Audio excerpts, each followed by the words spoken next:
As violence is ravaging the Central African Republic, 3 top leaders from the country's Muslim, Catholic and Protestant community have committed themselves to an ongoing interfaith dialogue.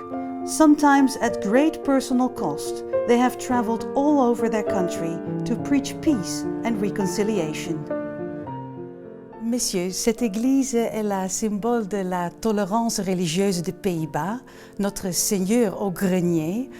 Pourquoi la plateforme interreligieuse est si importante dans votre pays? Nous, leaders religieux, nous avons pensé qu'il est hors de question que la religion nous divise.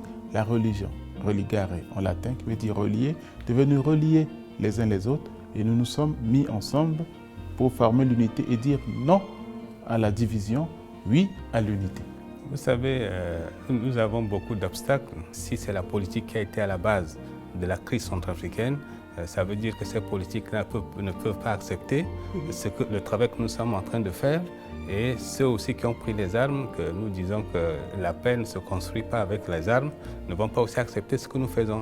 Donc il y avait ce coup de vent et on allait contre ce coup de vent aussi. Et le vent qui vient de Dieu est toujours le plus fort.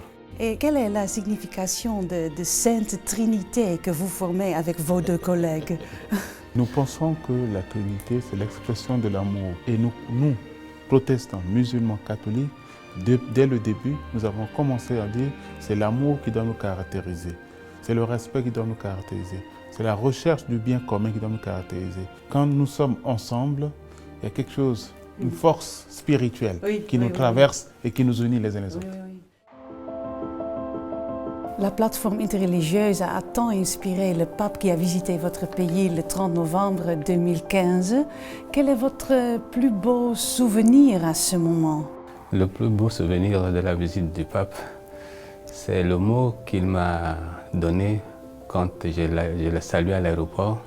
Il me disait, Imam, du courage, vous êtes sur la bonne voie, la paix va venir.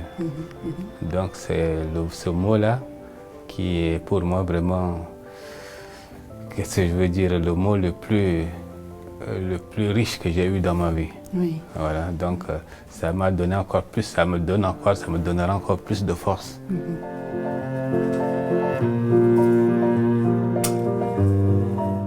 Vous recevrez la médaille de Roosevelt pour la liberté du culte.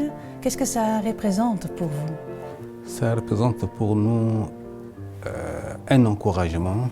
C'est pour nous aussi une opportunité pour que notre expérience, nous pouvons aussi la proposer à nos frères, collègues, leaders religieux dans le monde, pour que chacun puisse se mettre debout et faire un travail pour la liberté religieuse où qu'il est.